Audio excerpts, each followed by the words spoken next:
So it is Bryn and Abie with the TRAN server. It is a super lazy day today, as you can see by me just wearing my fucking... Oh, I just cussed. Oh no. By me wearing my pajamas. It's just gonna... Oh no, why are you hazy? Don't be hazy. Don't be hazy, don't be... Come on, get in focus. There you go. Heck yeah. It's just gonna be chill. It's just gonna be an AMA where you can ask us stuff. We're gonna be talking about our experiences being trans, things that we've learned, just a whole bunch of weird stuff for the next hour.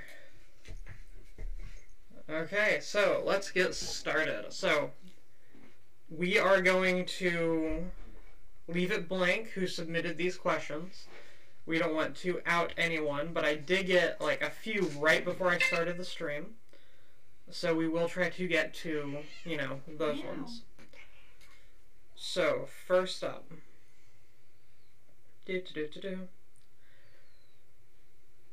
What has been the hardest thing in your transition so far?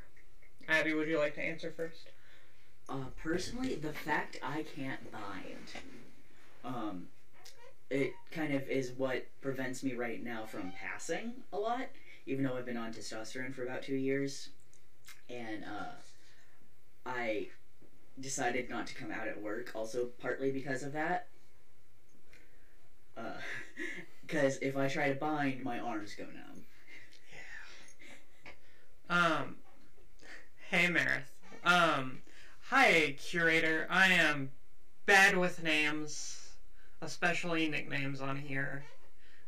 What is your name and pronouns? Also, have you eaten? If you've not eaten and drunk, I am upset. Please go eat and drink. Upset spaghetti. I will increase the volume. It was super loud in our, test. So we decided to lower it just a little bit. So that should fix it, hopefully. Will you let go of the yarn, please? Kitten. Oh, baby. Where are you, baby? Which one are you? Are you Skull or Aradia? Aradia. Baby. The one who always steals my lap. Hey, Gwen. Anne! Thank you. That's awesome. I'm happy that you ate and drank. So, the hardest part of my transition so far... Honestly, it's been dealing with the dysphoria. So I never really hid the fact that I am a very low dysphoria person. I didn't really experience that much dysphoria pre-transition. Like, I was kind of numb. I constantly looked at women and I was like, oh god, I wish I could just be a woman. Why do I have to be in this body? But it was never... Oh, hello. It was never like, oh my god, I just want to die, everything is terrible. I mean, it was like that a lot, but... I don't know how to put it. She attributed it to other causes. Yeah. But now that I've started transition, even though other people tell me things like, oh, your voice is great, or oh, you look good, or stuff like that, I feel so ugly. I constantly... There is not a single part of my body I wouldn't change. And I am very, very self-conscious.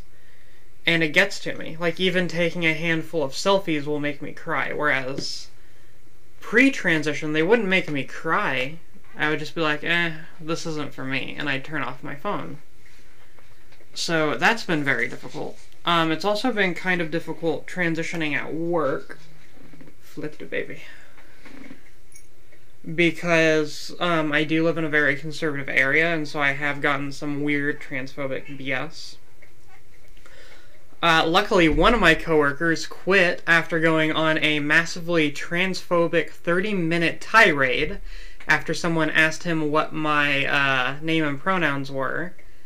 And then he felt that he is being unfairly targeted and treated because after that speech, no one really wanted to, like, spend any private time alone with him. And so he quit because the job was just too much. Didn't he also make a bunch of misogynistic comments and get all of the other girls uncomfortable as well? Yeah, he was asking them to, like, help him with his Tinder profile and stuff like that, and he would take them into the back, into the housekeeping closet, which didn't have a camera, and ask them to, like, look at pictures. Yeah. He was a creep. He was a creep. But yeah, that's been one of my hardest parts, is dealing with the dysphoria. But then there are some days whenever I look in the mirror, and I just see, oh wow, I'm kind of cute. I'm kind of pretty today. Look at this. I don't have a beard. I'm not covered in massive hair. I got boobs. And I'm happy for a little bit. And it's great, and I like it. Don't laugh. I'm not laughing. I'm nodding supportively. But yeah. My other hardest part was definitely coming out at work. Thankfully, so much of our city is LGBT, like 30% identifies as LGBT, which is freaking amazing. And we're surrounded by the bad kind of rednecks. Yeah, so it's funny because you have all these, like, really bad towns around us, and then, okay, like, we have a new friend who grew up in one of those towns, realized they're trans, and they move straight here. And that just happens. Like, everyone around us is like, crap, I'm LGBT. Time to move to Fayetteville. And I love it. But, at work, it has been difficult, transitioning a little bit because I'm expected to now be an expert on gender, to speak for the trans, and all this other stuff, which is ironic, because I actually work with other trans people that have worked in the OR for years. It's just they transitioned before they started working there, so no one knows. They're still like, I don't have to answer these questions. Right? Which is funny. Sorry, newbie. Because people have made things like, well, what if Bryn wants to start using the women's restroom? What then? And it's like, you've already been using the restroom with 2 other trans chicks for years. There hasn't been a single problem. All I want to do is change without people ogling my tits. God. I get so many weird looks. Like, guys will come into the changing room, see me changing in my boy shorts and my sports bra and camisole, and they'll, like, stop, do a double take. And I've had people that haven't worked there before, or are just visiting, or, you know, whatever else, like traveling nurses and stuff, who will stop, do a double take, and then be like, excuse me, ma'am, you're in the wrong changing room. And that just becomes awkward, because now I have to out myself to this random person and be like, yeah, bathroom laws, sorry. Stop, double check, look at the gender designation on the restroom. Right? Buffering signal. But thankfully there are some, like, really, really cool people. So, yeah. I just work with a bunch of old people, and I mean that literally in that they're all in their, like, 70s and 80s and beyond. So I'm not going to risk it. My plan is to get top surgery and be taking a break from work for that. And then once I've recovered from top surgery, get a different job. I love it. 10 out of 10, amazing plan. Gradia, do you just want to steal all of my yarn? Is that what this is? Yes. So, on the inverse, the next question is, what part of the transition has been the easiest for you? I mean, it takes me a second to think, not because there haven't been aspects that are easy, it's just I have to pick the easiest. Yeah, no, I get it. Honestly, and this is surprising, coming out to my brothers was the easiest part. Yeah. Which is weird, because my middle brother, like, I have 2 older brothers, my, like, not oldest older brother is an absolute jerk, but at the same time it was immediately like, oh cool, oh sure, got a different name, or are you sticking with your regular one for now. And I was like, I'm sticking with the regular one now. I may change it later. Right. Honestly, kind of the same. So I've been more or less disowned from my family. I hadn't spoken to my brother in literally years. Like, and I mean haven't spoken. Like, he and I literally have not said a word, sent a text message, anything in literally years. Okay? I think, like, the only communication that you've had with him was, like, he sent, like, a pointedly Christian, like, message to you one year over Facebook. Right? But then suddenly he invites me to this, like, cross-country vacation, and I'm like, oh god, what's going on? What kind of ploy is this? And at first, I, of course, am like, yeah, haha, I might come, we'll see. I'm not coming. But then there was this time where my mom, who hates my transition, wants nothing to do with it, does not want me to continue. Please be my little boy. Yeah. Very much does not like whenever I have rebuttals, like, oh, but dead name, your stubble is so handsome. You used to be such a big, strong, burly man. Remember whenever you used to work out all the time and you used to be able to pick up your girlfriends and toss them up on one shoulder and walk around the parking lot? You could probably still do that with the one girlfriend that you did that with. Yeah. She's tiny. She is.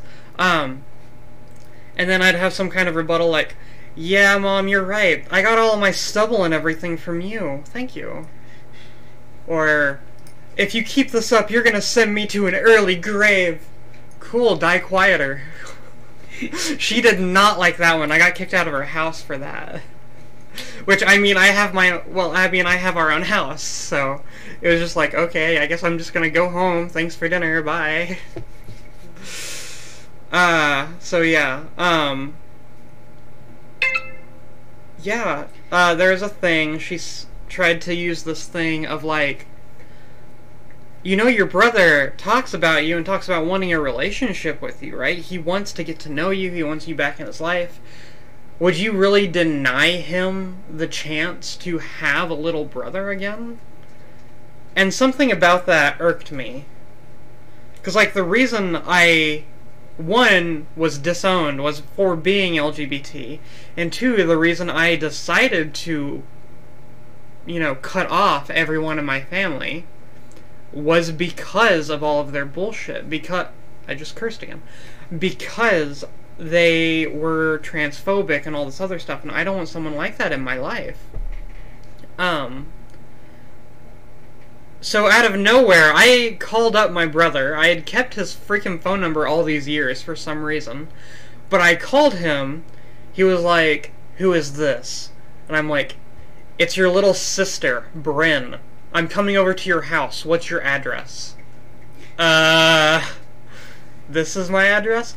Cool. I'll be there in 20 minutes. And then I just hang up on him. And I show up in 20 minutes, and he is sitting in his truck outside his house that has like Blue Lives Matter and Punisher skulls and all this other stuff on it. It hears me, super queer, and I just get out. I like come to a halt in front of his house, get out of my car, slam the door, march right to his truck while he's sitting in there looking all edgy, just walk right past him to the passenger side door, open it, don't even ask him, get in, shut the door, buckle up, and say, okay, we're going for a drive. And I've never seen him like, what the fuck? I've never seen him like that before, and he was like, where? I don't care. But yeah, I was so done, and I laid everything out. Like, yeah, you know that girlfriend I had? Named, I'm not gonna say her name because she might see these, named X? Well, guess what? I did sexual favors for her so that I could try on her clothes. That's how all of that started. I was sneaking out of class. Those handful of times I missed the bus, that was because I was making out with people, a lot of them guys, and accidentally missed the bus. I wore a skirt to school. That time I got jumped after school? Yeah, that was because I'm queer. You're part of the problem. But he and I had this heart-to-heart, and he was like, yeah, like, whenever I found out that you were trans, I did a ton of research, and I started talking to people. I found out one of my coworkers is gay, so he and I had to sit down, and he explained to me that just because he's gay doesn't mean he knows everything about trans people. And it's like, duh! Duh! You're not gonna ask someone you're not gonna ask someone from Alabama how the weather is in Georgia. Right? But, God, that was extremely southern. Oh, it was. But yeah, this gay coworker of his, did help him do some research and find out some info on trans people, and TJ was like, so, this is what you've been feeling, this is why you've been depressed, why you've acted this way in the past, why even in 100+ degree weather you'd go around everywhere in that dang military coat. It's like, yeah. That and an allergy to sunlight. That and an allergy to UV, yes. But still. And he and I just talked, and he cried. For the first time in my life, he cried. And we hugged. He's the one that initiated the hug. He does not do hugs, especially not with AMAB individuals. And that was it. He calls me his little sister. He calls me Bryn. He uses my pronouns. He defends me to others whenever they disrespect me and I'm not there to defend myself. He will tell other people, that's not her name, you will use her correct name. Yeah, what are you gonna do about it? I'll take you outside. Do you want to go and discuss her name privately? Never mind. That's what I thought. I'm gonna take a road trip to Louisiana. God. I'm not gonna get into that part of my family. At least not on stream. I was more thinking feed him to the gators. Oh yeah. Yeah. Yeah. But yeah, that's been surprising and really euphoric. And he's making progress. He isn't as alt-right as he once was. He is still very conservative, very right-leaning. I don't think he wants to go around and round up all the queer folk and drag them behind his truck anymore. He definitely doesn't act it. His daughter may actually be trans themselves. Reason I suspect this is... Sorry if I'm outing you. None of my family watches these streams, and I think she's going to come out soon anyway. I will ask her about that soon, and if not, I'll be deleting this video. Or at least editing out this part. But, while we were preparing for the vacation, she likes to sketch and draw and stuff, and I came up behind her, because she was sitting in the kitchen and I was coming down the hall, and I came up behind her and I saw her sketching in her sketchbook, and I happened to look over and see that she was sketching the non-binary pride flag. And whenever she noticed I was near her, she suddenly slammed her sketchbook closed. And the entire vacation, she was just so quiet, but she would constantly stare at me. And whenever anyone else was around, she was super quiet, wouldn't talk. She wore this hoodie everywhere, no matter how hot it was. She dressed top to bottom, doing everything she could to hide all of that, because sadly she has started developing very early. And she gets a lot of flack from it from my other nieces who are older than her by several years, but still far less developed, which I hate that she has to go through that. No one should. But whenever it's just me, or whenever it's just my brother and wife and I, she's super talkative, she's super animated, she's giggly, she's bubbly, she's a huge freaking nerd, and talks about some of the weirdest crap. Like, hey, do you think if crabs could have a weapon, do you think they'd want daggers or guns? Guns, because they already have daggers. Like, what? But yeah, it's just, she's weird. but whenever anyone else is around, she just wants to blend into the background, and I vibe so hard with that. And that may actually be one of the reasons why I'm back in my brother's life, is that. Because I know that whenever I was growing up, and totally not a cult, it was always taught to me that LGBT people are the result of either demons and demonic corruption, or being molested and abused as a kid. Which, yeah, we are. A lot of us have trauma. That's not because, we are not LGBT because of our trauma. It's just because we're LGBT in a world that doesn't do good by us, we become more... It becomes more likely for us to be abused and taken advantage of. And a lot of street kids got abused too. Yep. I'm gonna decline that call, but I need to know who that is. Oof. Spam risk. Nope. Fun.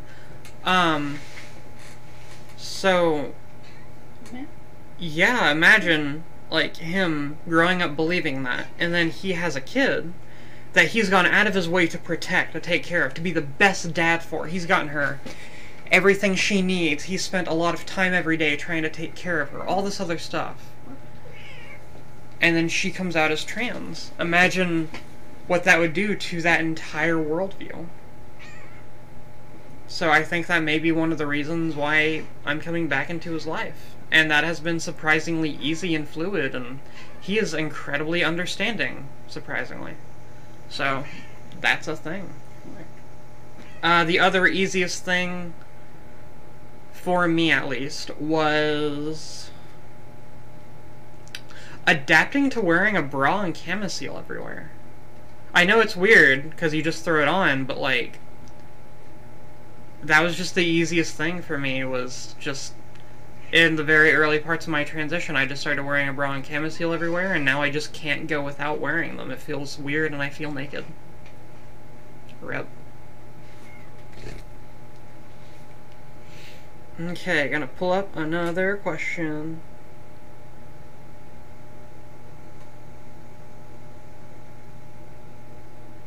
Okay, Abby, what is one non-traumatic dream you remember vividly well, and why?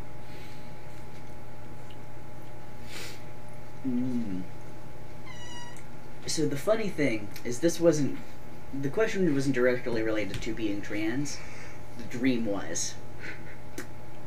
Okay.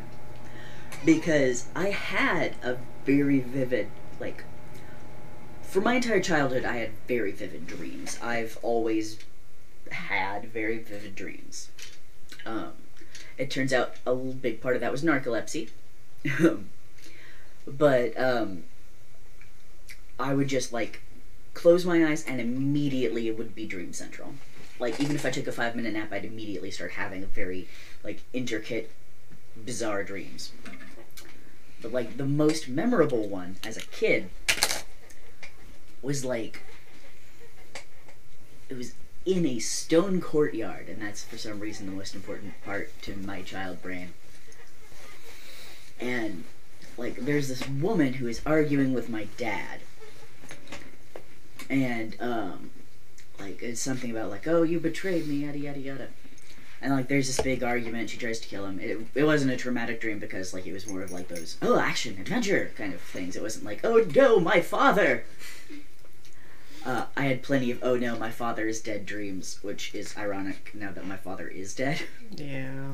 But, the thing is, in that dream, like, one of the things my subconscious was extremely particular about is that in that dream, I was a boy. Yeah. And, like, that was when I was, like, a kid. I was in, like, kindergarten or so. And, like, it kind of stuck with me for a long time. Yeah. Like, just to, like, why am I a boy in this dream? That was weird. I also didn't look like how I actually look, but, like, in the sense of, like, I could Had my dad's genes been just a little bit different, I would have looked exactly like that. That's a mood. Partly because I looked like my brother David. Yeah. Because my brother David is a half-brother. His mother is Italian, and he got some more of her genes. And so he's like this thick curly hair, whereas I just have like thick wavy hair.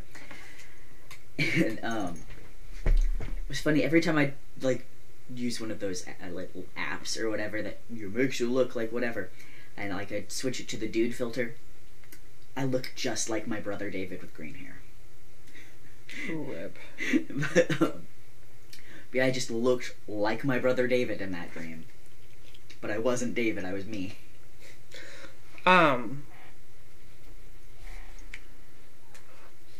Sorry, I had to put on a shirt because I was feeling super dysphoric.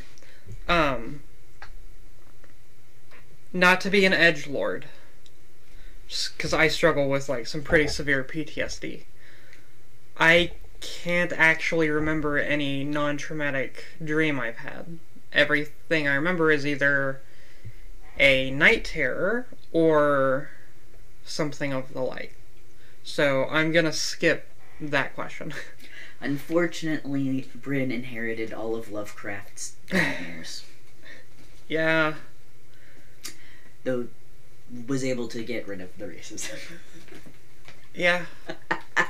It's still a battle, though. It's still something you gotta work through. I will say that the easiest way to work through that is learn to connect with people and talk to them. Like, if I see someone that's different and I have a thought of, like, oh, that's weird, something stupid. And now my response, instead of recoiling away and making their life hell or any of this other stupid BS, is to try and form a connection with them and humanize them. Like, for instance, with non-binary folk. Like, back whenever I met Jay, I was totally okay with trans people. That sounds super bad, but, like, I'm not meaning it like that. I view trans people as totally valid, deserving of transition, all this other stuff. To hell with bathroom bills. But I didn't know what to think about non-binary people, and I had some pretty messed up ideas, like, oh, they must be faking or all this other stuff. So whenever I met Jay and I found out Jay was non-binary, I was like, okay, yo, do you want to hang out and get lunch? Do you want to go to a movie or something? Let's hang out. Let's get to know each other. Let's become friends. I'm not going to sit here and quiz you. I am going to humanize you. And I want to get to know you, and I want to start seeing you on the same level as everyone else, that way I can better understand. And so that is now my default, and I am a lot healthier for it. I've made a lot of friends that way, and now whenever I have those kinds of thoughts, it's always immediately followed by, oh, stupid, intrusive, racist thought. And then an immediate thought afterwards of, huh, that's really stupid. Why would you think that? Let's dissect this a bit and point out exactly why that doesn't make any sense. And it's great. It's made me fantastic at arguing with, like, freaking racist and transphobes. Because it's like, I've been there. You can Socrates your own brain. Right? Okay, here's another question. What was it like going through second puberty? And what was that experience like? I just realized that's the same question twice. But yeah, second puberty. The first couple of weeks sucked. Yeah. Because immediately when you start hormones, your body has no idea what's going on.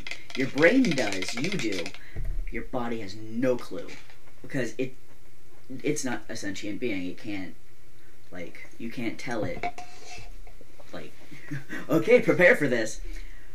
Like, you can fool it for a little bit, like with the placebo effect, but you can't tell it stuff.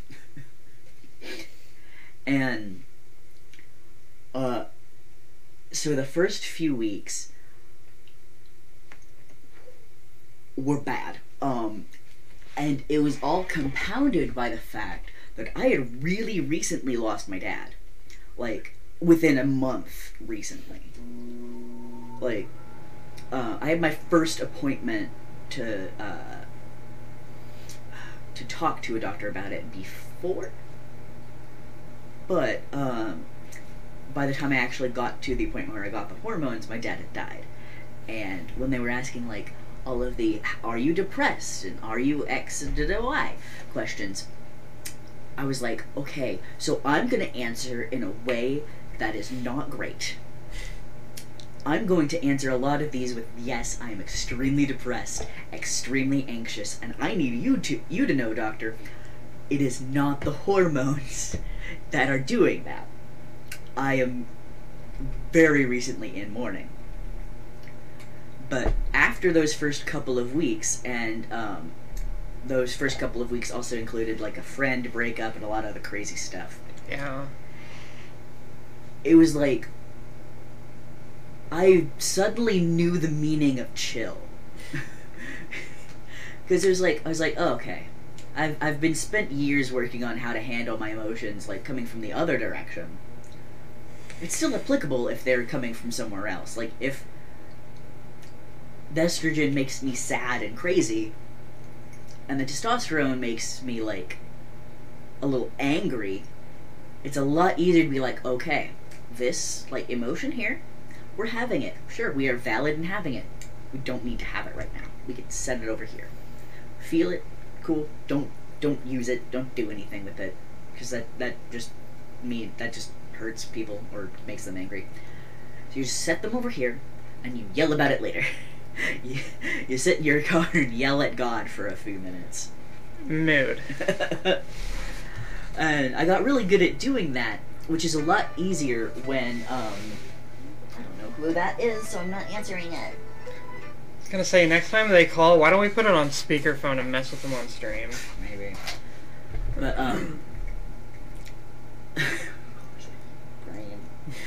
but okay, the testosterone only makes me angry. The estrogen makes me sad and crazy. So I will trade off the two emotions that I feel all the time for the one emotion that I feel a lot. Because it turns out I have a progesterone estrogen sensitivity. That's why I couldn't take birth control. And when I say, like, crazy, I mean it, like, one, affectionately, and two, literally. Because I would go on birth control, or it would get to the time where my, like, hormones were high, and I would get intensely paranoid and have, like, these weird flights of fancy, like, semi-delusion things. And, like, for a long time, I was, like, terrified that I was developing schizophrenia. Turns out, no, I was narcoleptic and needed to get rid of certain hormones in my body that made my brain melt.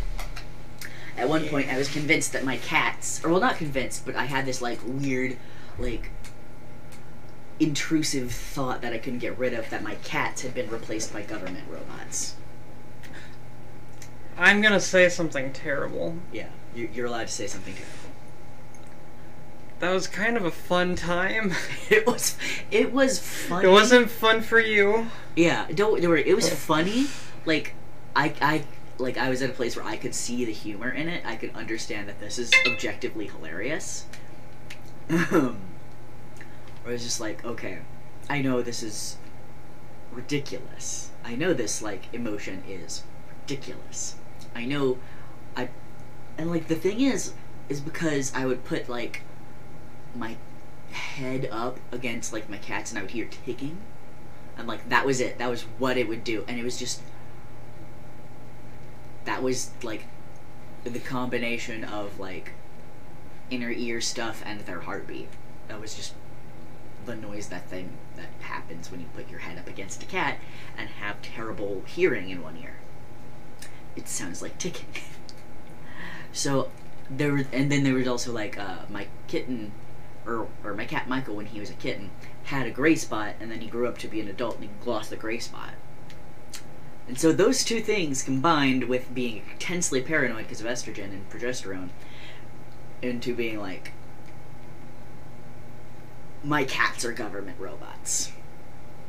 And none of it made sense. And going on testosterone got rid of that. Like, sometimes I'll, like, have my head up against the cat and I'll hear, like, a weird noise. it'll, instead of triggering that paranoia, it's, oh man, that was funny. Right? Because, like, I can laugh at it because, like, one, it's my own weird shenaniganery, but also, like, I know it was objectively funny, like, terrifying on like the inside, but also just hilarious. Kitten, what are you doing? But testosterone, like, when I got through the anger section, when I got through that first few weeks, and, like, yeah, I started to get a handle on my grief and all of, like, the shenanigans that were coming up with that, I just felt so much more chill. And it was weird, because I was in objectively, like, I was in a bad place, like, literally. I was living with my mom, again, for a short few months, because my mom is crazy.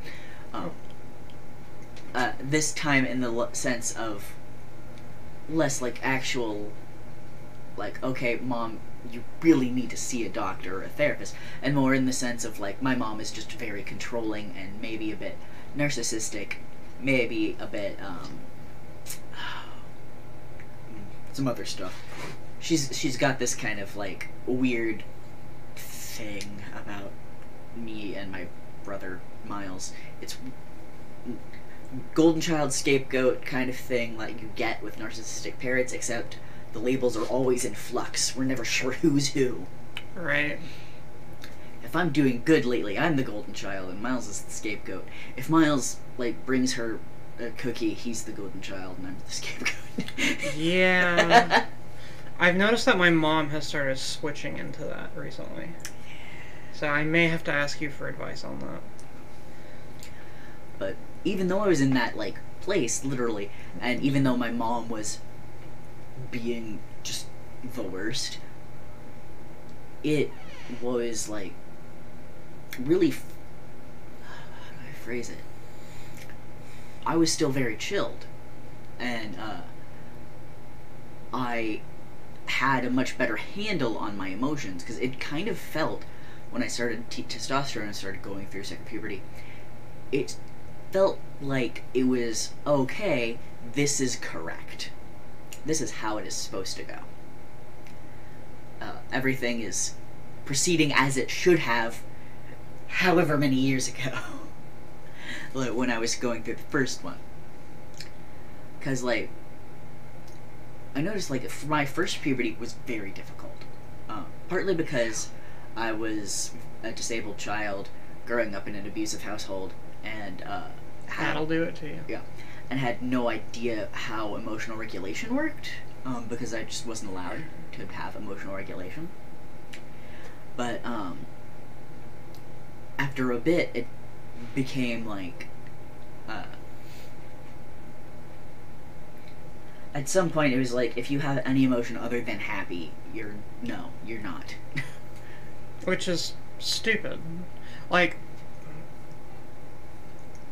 you, to all of our viewers, you may be a child, you may be young, you are a human, you are a person. You're allowed to have emotions even if they're quote-unquote bad emotions. Yes, there's nothing wrong with bad emotions. Anger is there for a reason. Sadness is there for a reason. You shouldn't feel ashamed for having them, and it's not in your parents' place to tell you, no, you cannot have these emotions. They don't get to dictate literal freaking years of evolution on a whim because it's inconvenient for them to actually be parents and sit down and say, okay, what are you upset about? What are you angry about? Here's how you handle this emotion. Here's how you funnel it and turn it into something that is good for you. You're angry? Okay, cool. Let's use that anger. What are you angry at? You're angry at this? Okay, let's channel that anger into fixing this. Let's use this emotion that is yours, that belongs to you, that you deserve to do with as you please. But a lot of parents just don't want to deal with it because it would require, one, too much energy, and two, a lot of the time it would require them actually looking at what they did. Because a lot of frustration growing up is related to your parents treating you like you're not a person. And that was definitely for me the second time I go through puberty with the testosterone. I didn't feel like my world was crumbling around me this time. Again, because like it felt like, okay, this is how it was supposed to go. And two, even though like I gained a lot of weight, I got a lot of acne, I had a weird smell to me now. I smell weird sometimes. I can't smell it. You smell like... I can't tell. Bryn can't tell, so it's okay. For those of you that don't know, I have some weird thing. The part of my brain that... My nose works. My smelling works. But the part of my brain that interprets smells doesn't. And no, apples and onions don't taste the same. Yeah, it doesn't. It actually makes her sense of taste stronger and more discerning because, like, it's making up for the lack of a sense. Yeah. And what's funny is she once got her sense of smell back for one day, and she's smelling everything in the house, and then she woke up and it was gone again. I don't know what the freak happened, and, like, it's like a dream. I can't really remember that day. I remember... that day was like the, LaCroix of my memories. It's like hint of a day that I spent doing something, maybe. Sat in a trunk with another day next to it. Right. But yeah, I guess I spent that whole day just going and smelling everything I could, no matter how bad it was. Yeah. It was really funny. But yeah, like, I had all these objectively, like, annoying, irritating things that were going, like... And some of them were directly linked to some of my dysphoria. Again, like with the acne and the weight gain, because the weight gain immediately goes to here. And with the acne, I always... One, it makes me feel ugly. I don't like it. But, I don't wear makeup. I can't wear makeup. There's, more reasons to it than just dysphoria, like, of me not wearing makeup, but literally, I have very sensitive skin. I'm allergic to a lot of stuff. I have to be very careful and discerning sometimes.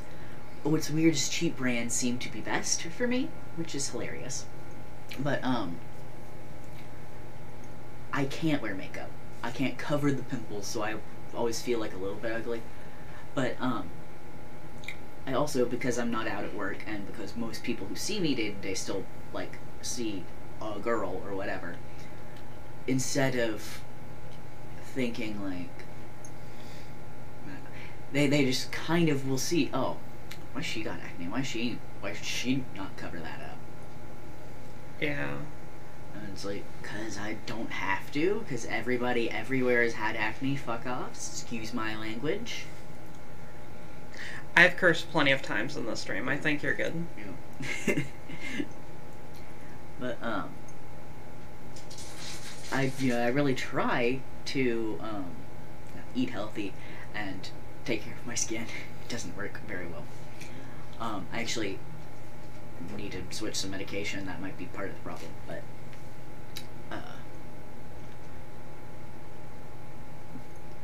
brain. Also, we'll say my narcolepsy got a little better. Yeah. In what way?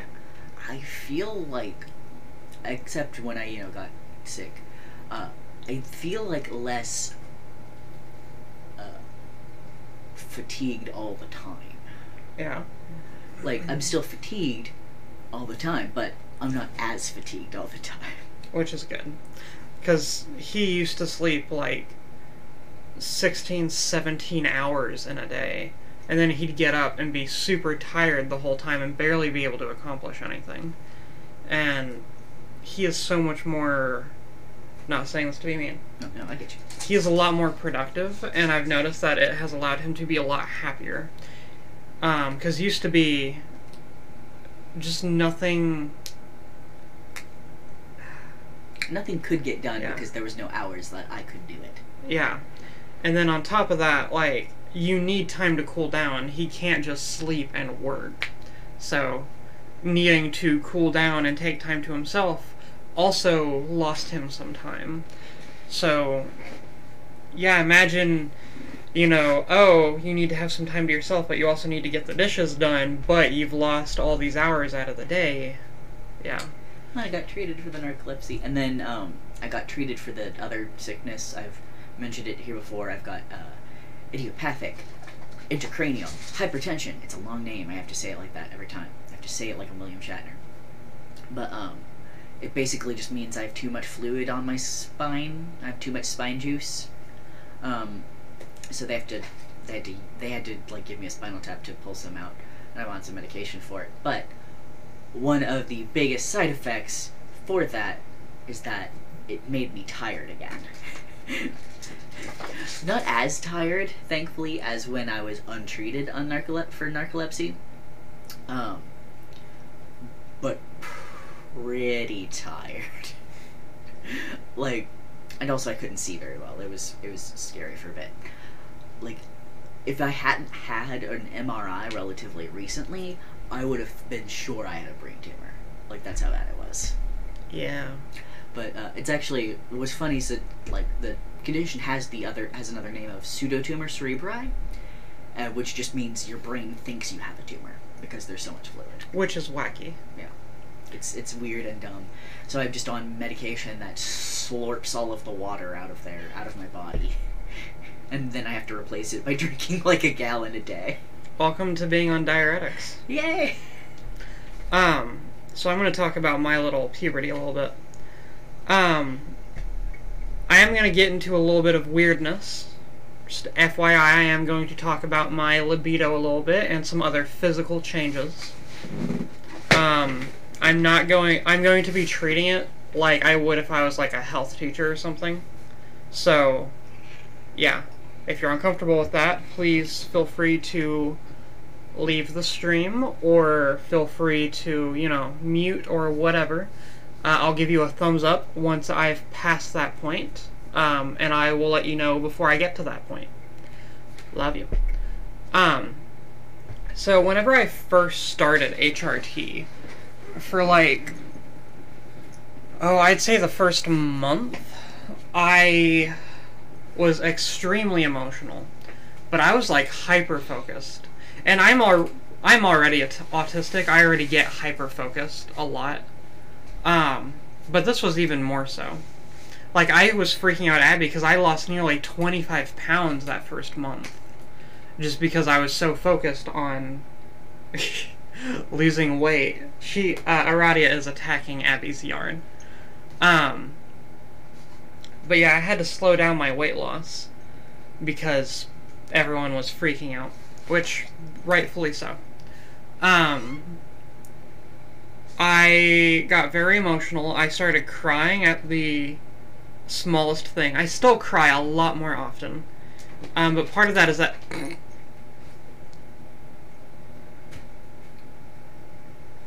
part of that, though, is that I let myself happy cry a lot. And sorry, I'm playing with the cat now. Gentle bites. Such gentle nibbles.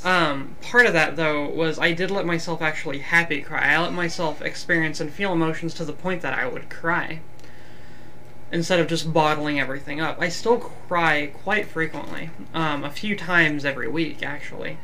It's usually not something super sad, because I don't bottle in my emotions anymore.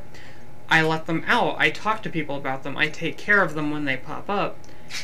And so my depression and anxiety have basically went out the window compared to what they used to be. I still suffer with a lot of depression and anxiety. Most of it, though, is related purely to my body image. Because, like, I don't feel like I look like a woman. I feel like I look like a ugly, boxy, potato-shaped guy wearing drag with long, stringy, ugly hair.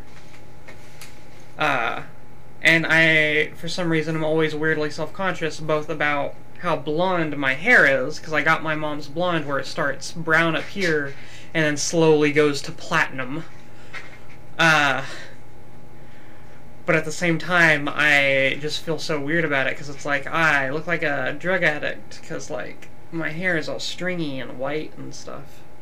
That's not that stringy. I know, it's just healthy, because I take care of it, so I don't know, it's weird. I know, objectively, that certain things, like, oh, my hair is actually really healthy. Objectively, I am eating healthy. Objectively, this, that, and stuff like that. It has taken a lot of mental effort, though. For instance, I insist on going out in my women's clothing instead of hiding in my men's clothing and sitting there pretending to be a guy, even though I feel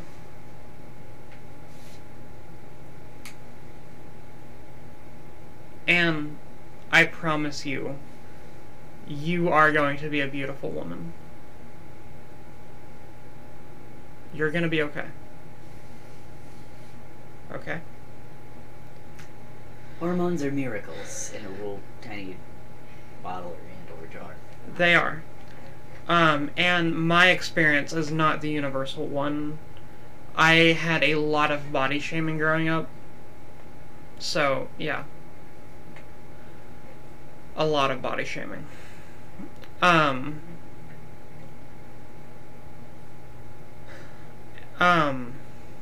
Sorry.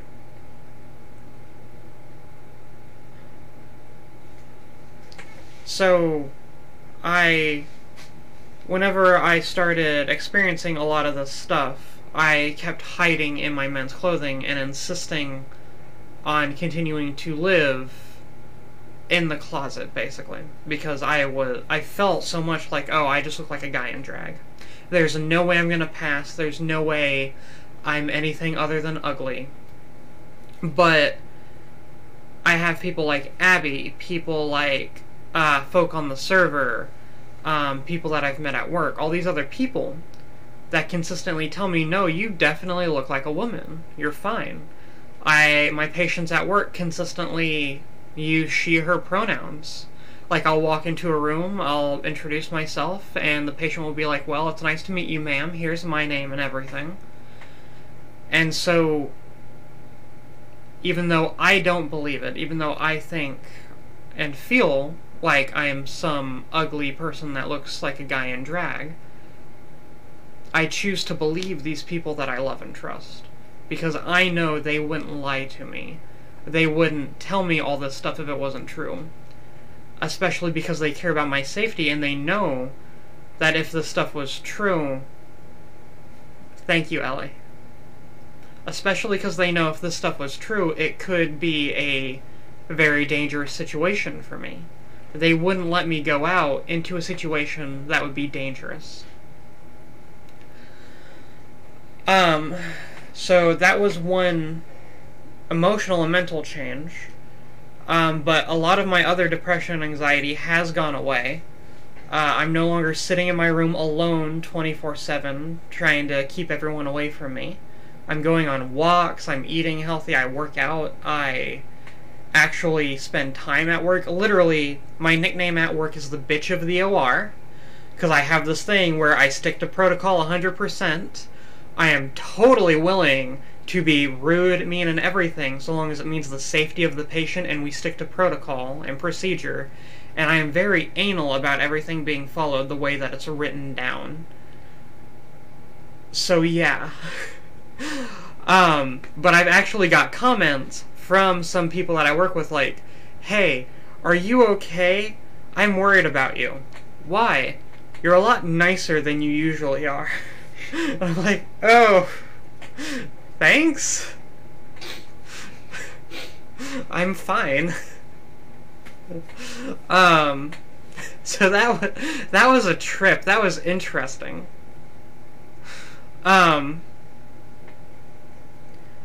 Another very interesting change, and this is going to be the point where if you don't want to hear about libidos, you may want to mute until I give a thumbs up or something like that. But another interesting change has been the change to my sexual appetites, my libido, whatever you want to call it. Used to be I would use my arousal as a way to escape thinking. Because if I was sitting there doing that stuff, time would fly, it would feel good, I wouldn't have to think about all this other stuff, I could lose myself to whatever fantasies were going on. And I wouldn't say that it was a type of mental self-harm. It was more a type of mental blocking. That way I could just get through the day faster.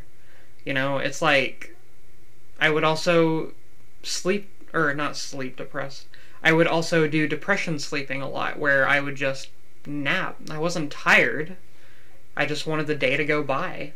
Or I would sit on video games for hours, losing myself to that. That way I wouldn't have to think about anything in the real world. But whenever I started estrogen, I started losing a lot of that libido. And whereas used to be, I would do that kind of stuff a few times a day, which, crazy. I spent so much time in my room. Now it's like a few times a week, maybe. Sometimes 2 or 3. Sometimes significantly less. Sometimes I'll go an entire week or 2 without doing anything. But then there will be like a few days out of a month where like I'm just kind of crazy. Like that's all I can think about, and it's wild. So that is something to keep in mind depending on your lifestyle. So yeah. I'd like to add that testosterone also made me a lot more, like, masturbatory. Because, again, I'm asexual and aromantic, so I'm not necessarily, like, into people. I just, like, sometimes my body's like, hey, do something about me. Right. Before testosterone, it'd be, like, once a month. Maybe once every couple of weeks. Now it's just, like, maybe once or twice a week. Yeah. I still have to know none of that. It's just sometimes body's just like, hey, bored, take care of it. Right. Thankfully we have our own rooms. Yeah. So. Because though he may be my platonic, non-sexual, non-romantic life partner... Think Jay and Silent Bob, except both of them are trans. Yeah. And we definitely need our own space, because he and I have very different decorating preferences.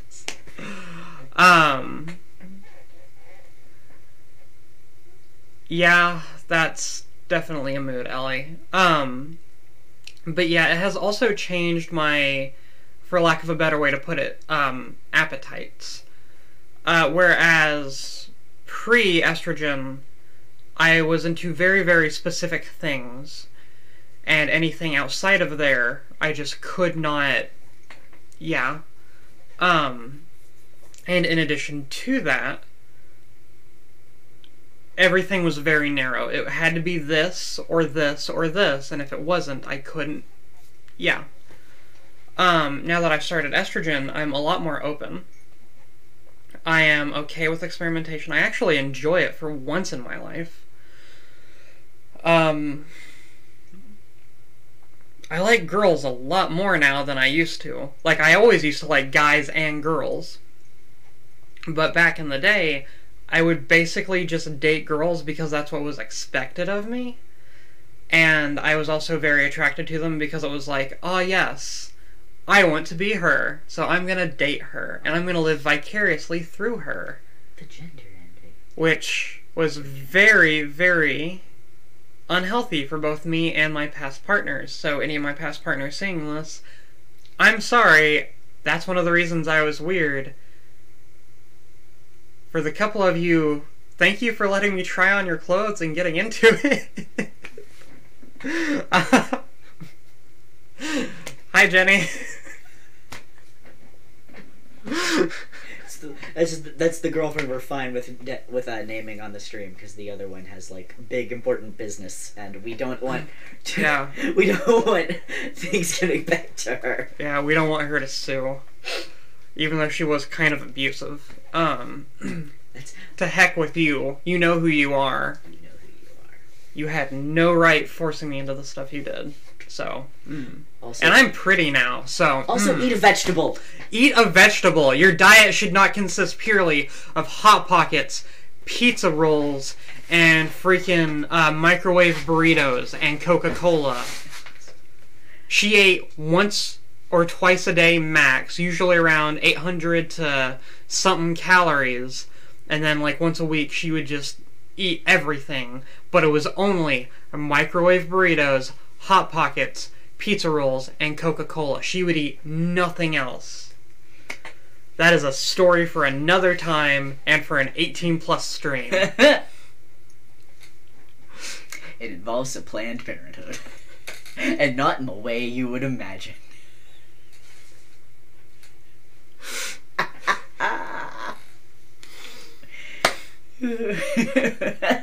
Anyway. Anywhoozle. I have found that I do like girls a lot more than what I used to.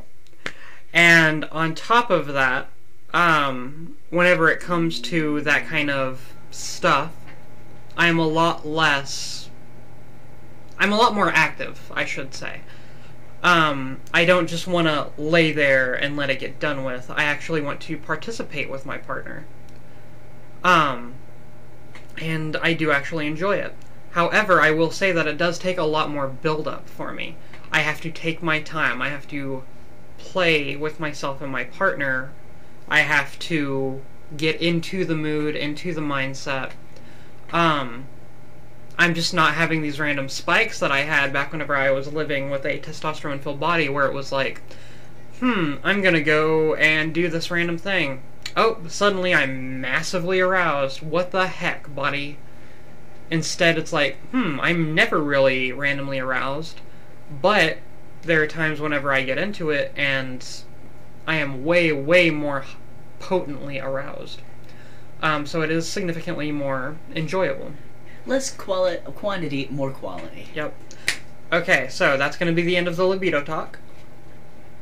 Welcome back to stream, those of you who switched off or turned off your mute, or turned on your mute, or whatever else. So other things that kind of happened with second puberty, and I will say this is actually what got me into wearing, like, bras and camisoles 24/7. So whenever I started growing my chesticles, my nipples got so freaking tender right out of the gate. Like, even whenever I was really flat, they were super tender and, like...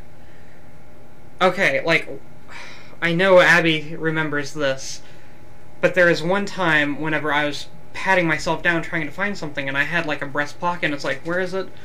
And I did that, and suddenly I just doubled over, and I was like, oh, crap! Shut through the hole.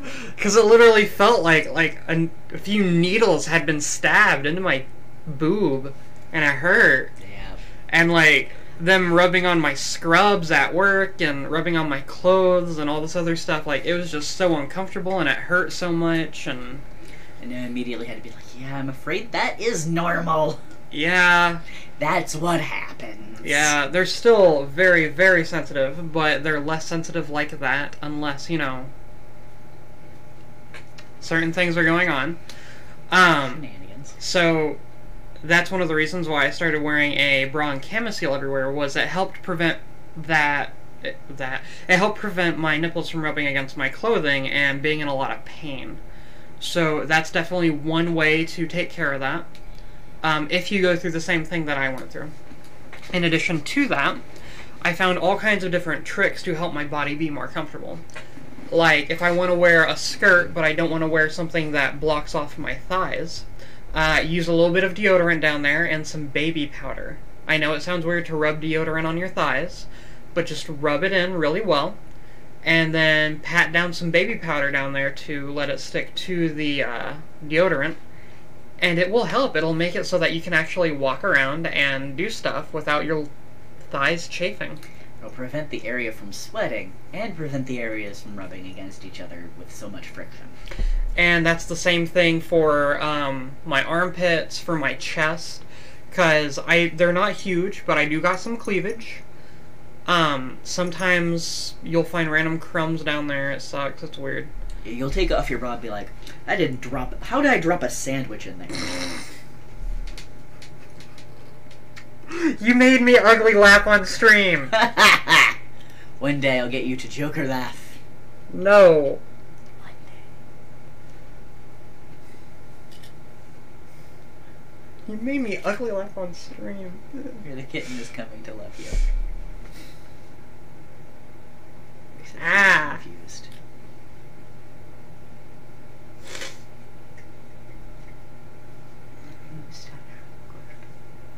I looked over at you and I didn't know where to tap. So you get head pats, you ass. It's not adorable, it's ugly and weird, and it makes my face all ugly. It's cute. It's not. Stop. Anyway. Shut up. Other things that happen. So, my hair got a lot thinner. I kind of had problems with, like, balding and whatnot. My hair was thinning a little bit, especially right here, but now it's nice and full. It also, and this is crazy, I used to have really bad psoriasis. Like, bad. Abby can tell you. Like, literally, I would constantly hide my face. Because, like, I could smile, and you would see, yeah, I had psoriasis all over my face and all over my body, and it was horrible. But I started HRT, and I started moisturizing, and it's just gone. It's just gone. Which is good, because my next suggestion would have been slathering you with petroleum jelly. I mean, I can still do that, but, like... For other reasons. Yeah. Not with you.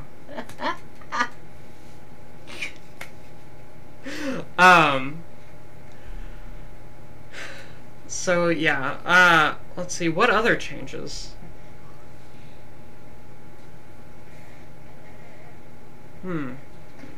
My appetite is weird. Like, I'll find it that I'm suddenly craving something really, really bad. Like, oh god, I'm suddenly craving cheese.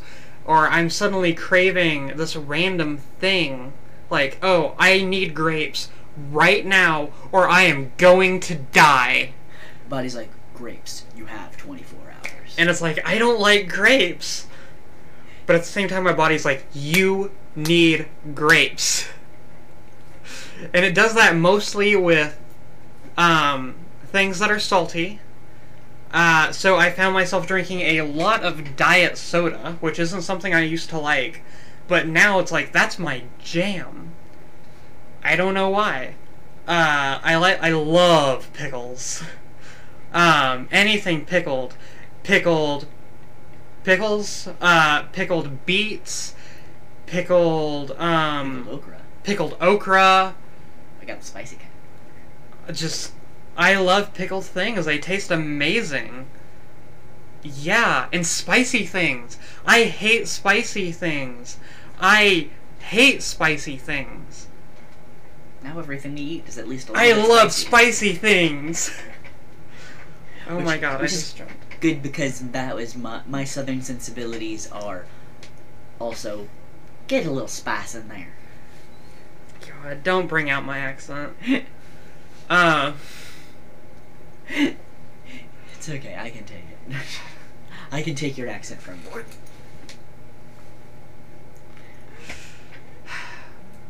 I love you. Love you too. I say this in the most loving way because we've been best friends forever. You gonna go and bring out my accent, I done come over there and beat you like a dirty chicken.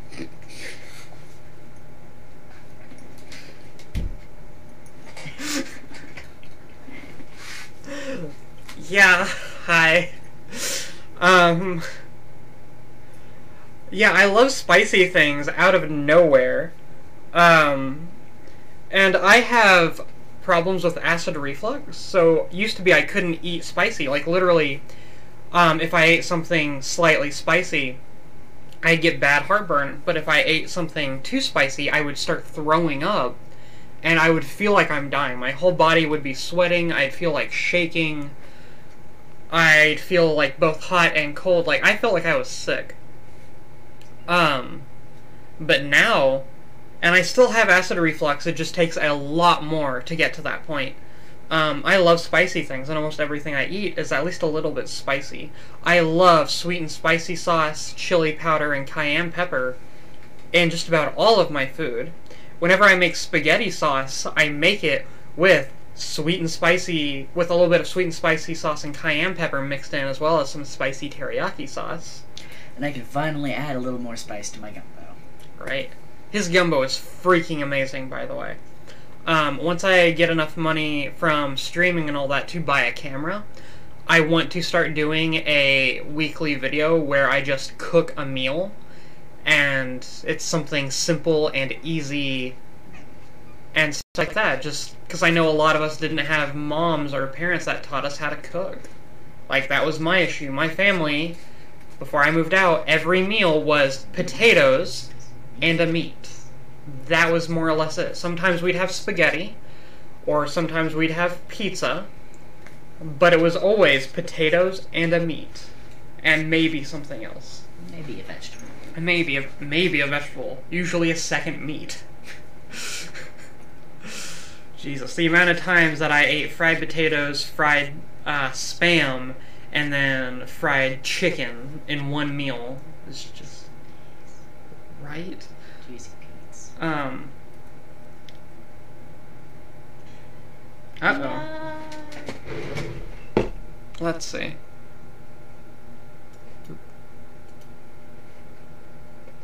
Okay, that should have fixed it, hopefully. Fingers crossed. Fingers crossed. Wow. Oh, you baby. Okay. To anyone who's been listening that has had that echo going for longer, I would like to sincerely apologize. Technology. Let's see. I have found that both gaining and losing weight are a lot easier now that I'm on HRT. Like, my weight can fluctuate wildly. Example, I'm trying to lose weight right now because I want to get down to my goal of 160. So I can go a few days with eating healthy, staying under the calories consumed that I want, working out, etc. And I can lose like a half a pound to a pound a day, which is a lot. But then I can go and I can slightly deviate from that, and suddenly I've gained all of it back. So it's both a lot easier and a lot harder. If I could sit there and really have the patience and focus to be like, okay, here's what we're doing, then it would get off a lot easier. As it is, I have to pre-plan everything. Like, Abby can vouch, I'll like buy like snacks and stuff like that, and I'll pre-portion them into little baggies, make myself little snack baggies.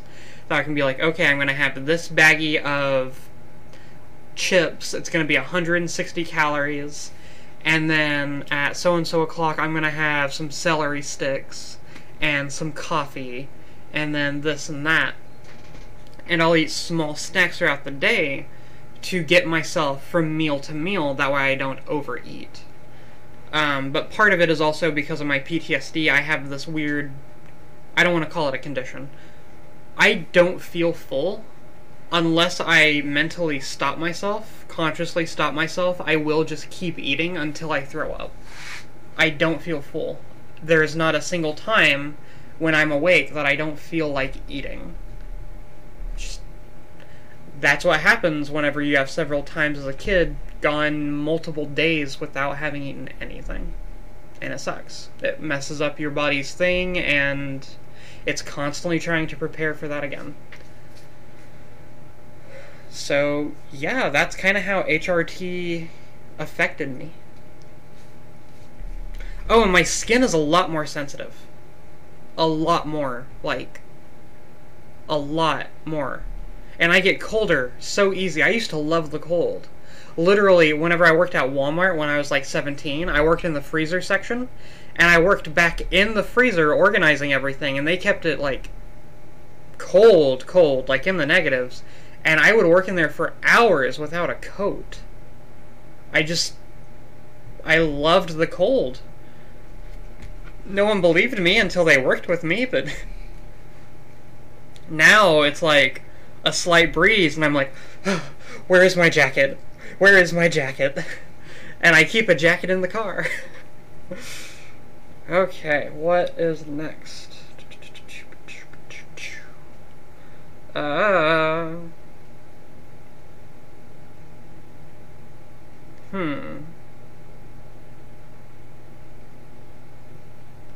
Okay.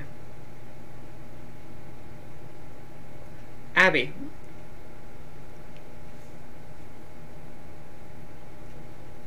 What is something from your transition that you regret doing because it harmed your transition? For a few months, I stopped. Because of multiple reasons. The main one being that the clinic I was going to closed down. Mm-hmm. And I did not call them in time to get a refill.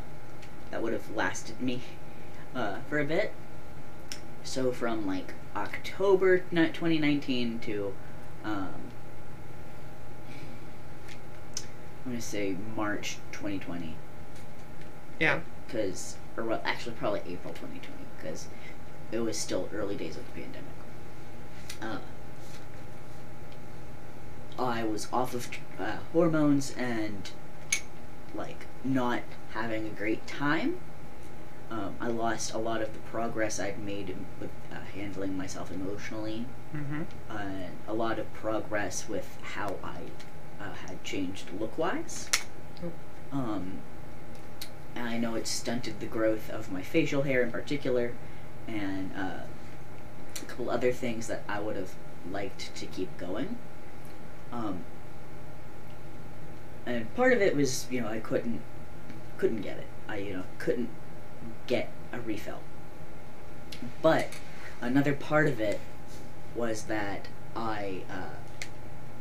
this was again while I was still living with my mom for that little bit, and she found my found my testosterone in syringes, and so she snooped through my stuff and found it and confronted me about it, and I was so scared of everything that I stopped taking it. I just after it ran out, instead of trying to fight to get it back, get more, I just kind of let myself stop, because I was just scared. Oh. And I wish I would have continued. I wish I would have called the doctor when I still had the time to, and not let my mother ruin another thing for me. Yeah. I'm gonna answer this with two things. One is directly transition related, and one is kind of. So the one thing I do regret doing in the early days of my transition that I think would have helped me in my transition and would have prevented me from some of the turmoil that I faced.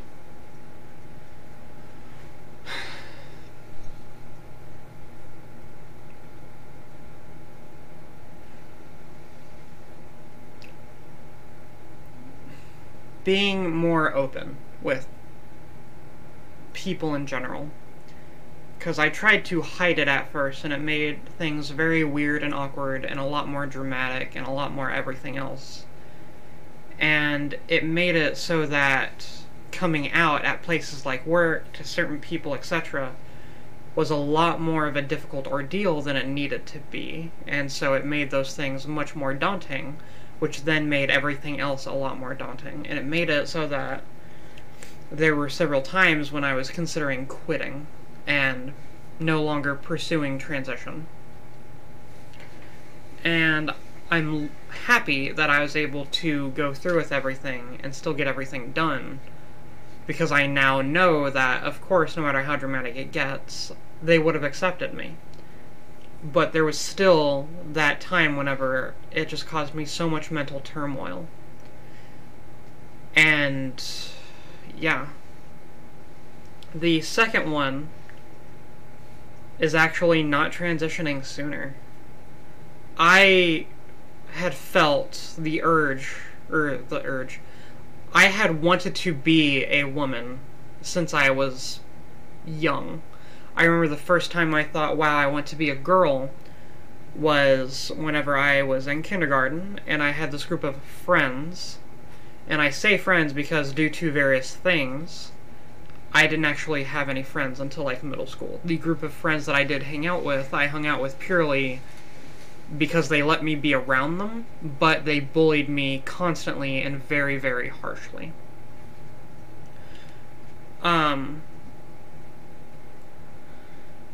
So I had thought on multiple occasions, wow, I want to be a girl.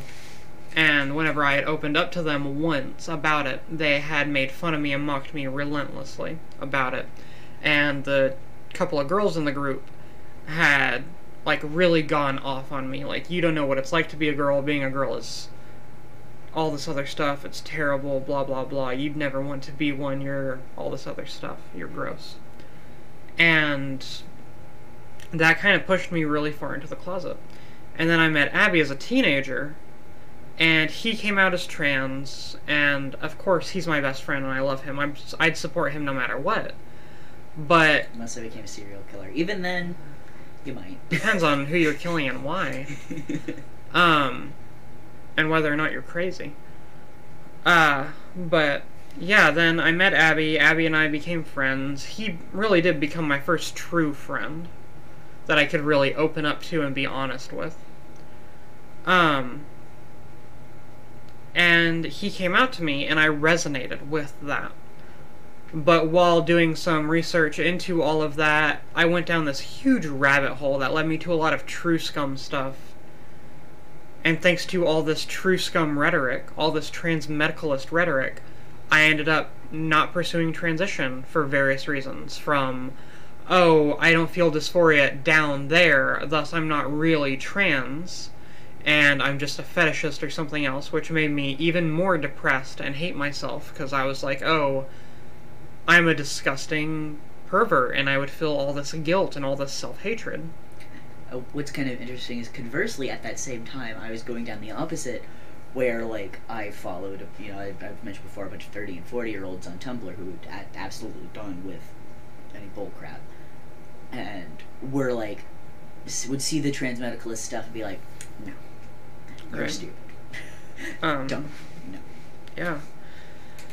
And so, for those reasons, and for a few others, I just convinced myself, no, I'm a guy, I'm fine, I don't need to transition, I'll take, you know, resources and medicine and help from all these other trans people that are legitimate trans people and actually deserve it, and all this other stuff.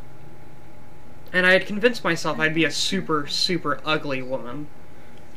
But then one day, and like this really hit at the start of quarantine, because I kind of got stuck at home, because they furloughed me because my lungs are super bad, and they were like, oh, if you get it, you're going to die. Because you have you have a lot of weird health things. Her lungs are like half the size they're supposed to be. 2/3. It's two-thirds the size they're supposed to be. Yeah, so I kind of gotta watch out. If I cough or sneeze too hard, I will cough up blood.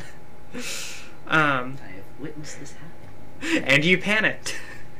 I remember she once did that while we were going to see a movie. She started having a coughing fit, left, and came back. And I asked, like, what's going on? She's like, I just coughed up some blood. It's okay. I was just like,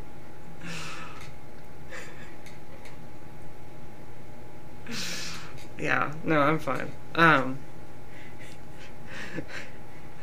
But yeah, I was furloughed because of that, because they were like, oh, if you get it, you are going to die. Plus, we know Abie would probably die. It's only blood, it's fine. Also, hi, Emond. But I got stuck at home, and I saw Abie in his transition, and how happy he was. Even back whenever he didn't pass super well, he was just so much happier in his body. And I just sat there with all of my thoughts, not able to go to work and channel all of my thoughts into doing stuff and into all this other stuff. making blood art. Let's not talk about that. I'm kidding. Yeah. Okay. For legal purposes, I am kidding. Yeah. Hi. Whenever there's a floor covered in blood and you got a mop, why not make a portrait or a stick figure? Especially whenever you're gonna be there for 12 hours. But anyway. And besides that, what is a mop besides a really, really big paintbrush?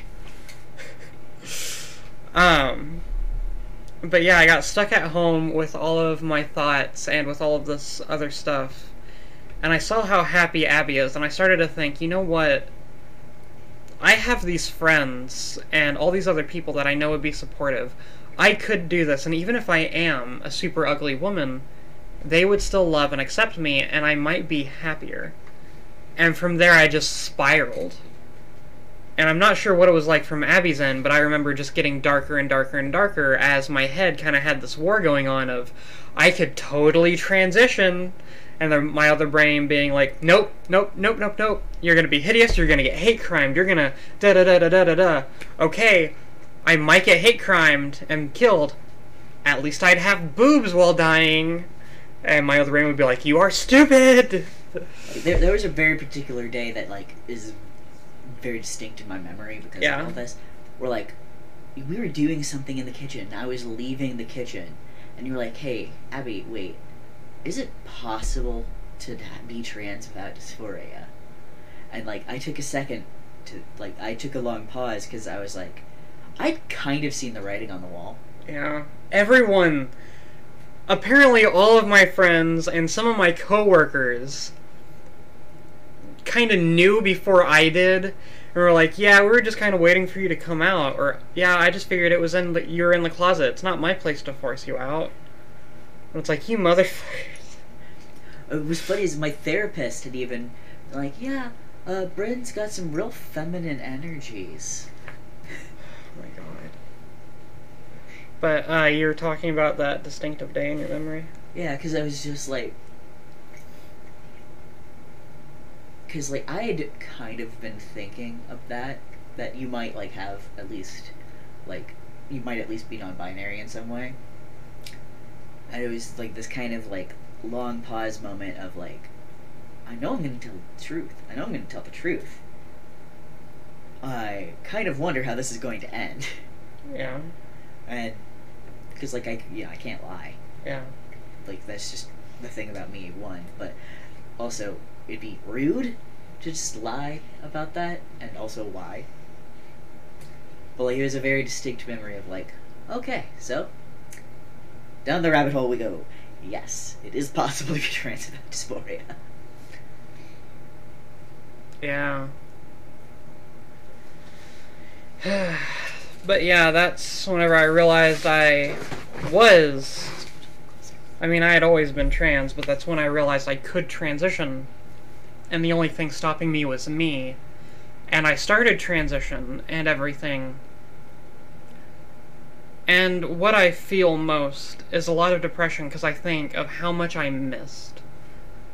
If I had started whenever I was 18 or 19, I would have saved so much time, so many long nights of crying, so many days worth of time spent online doing things that I'm always going to regret with people that I hate, people who abused me in real life, just because they gave me validation occasionally. Just because they said, you're not disgusting, you're just weird and a little stupid. And it hurts knowing that I'm not going to get that time back.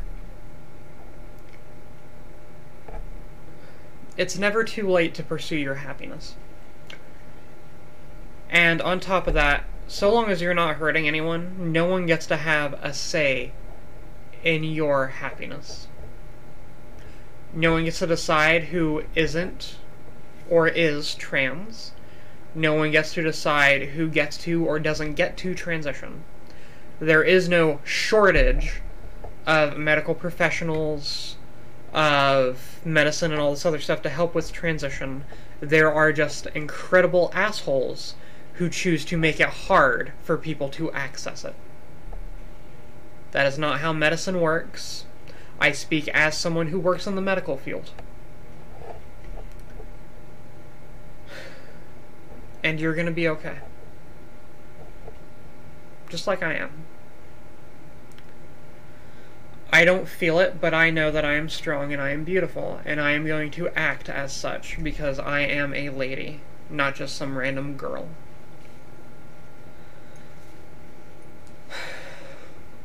You're gonna be okay. I promise you that you are beautiful or handsome or whatever else, and you are stronger than you may ever know.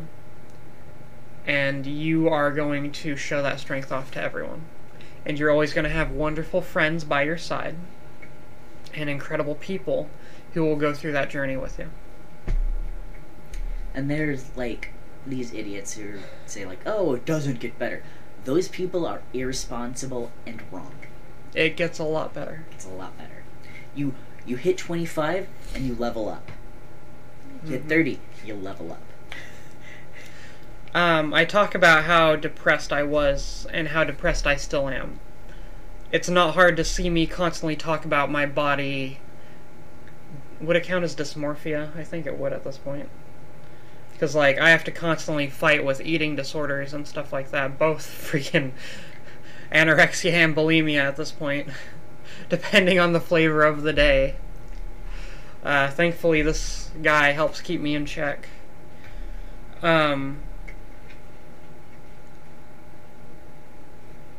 I may be depressed and anxious, but, like, compared to what I was, I am so much better.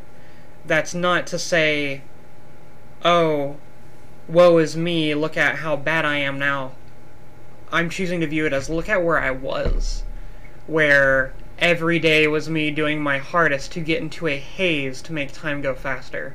Whether it was consuming obscene amounts of alcohol, literal gallons in a sitting. Remember that giant skull? Just a whole freaking gallon skull full of mead that's considered the same. It had a higher alcohol content than most wine.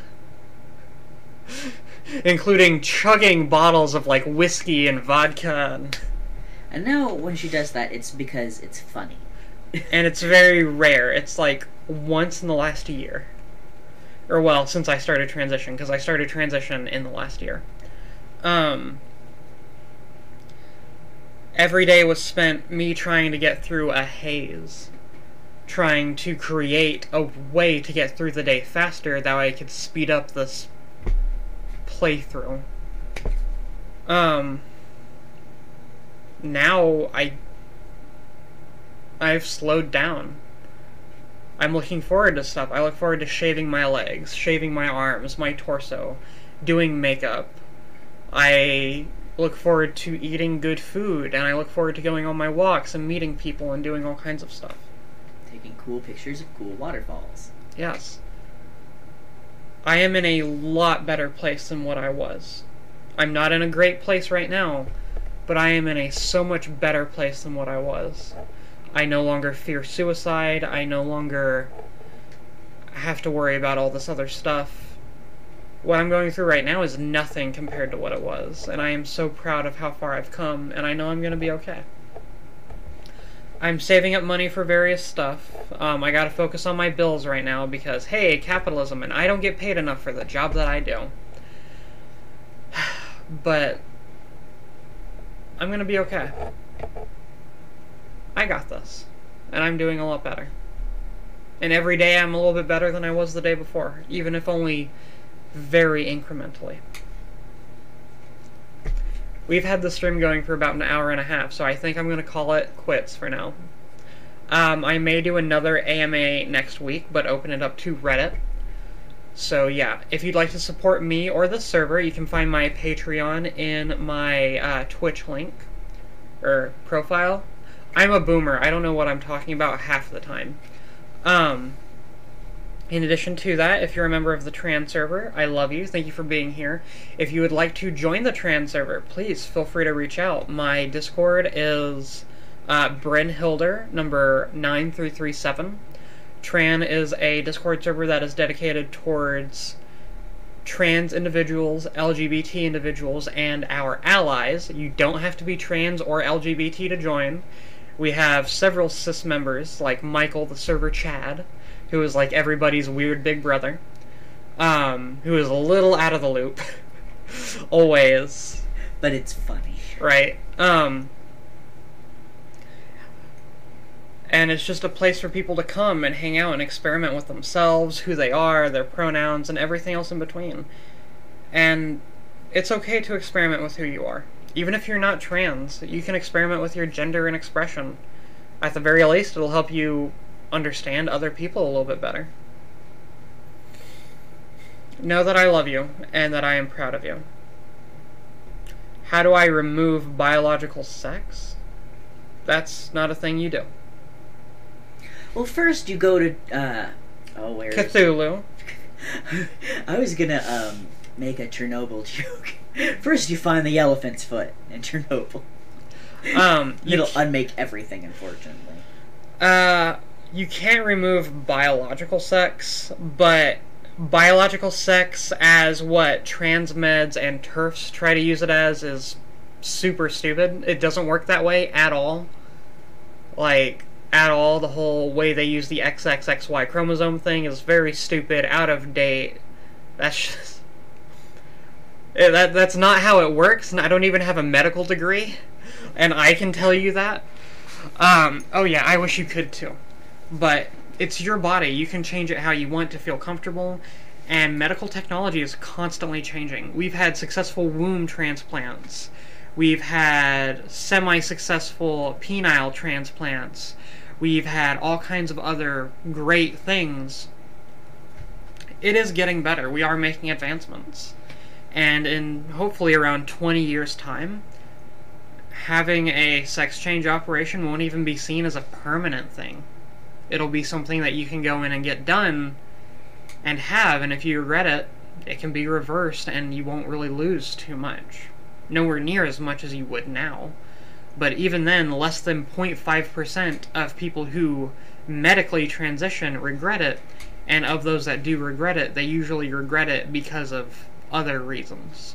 So, like bigotry. Yeah. Or the surgeon botched the surgery super bad and did something very stupid. Which is very rare. Mind you, very rare. Like I said, less than 0.5%. Please know that you're loved. Please eat and drink something today and take care of yourself. Please get plenty of rest and get some exercise on. You're gonna be okay. We're gonna make it.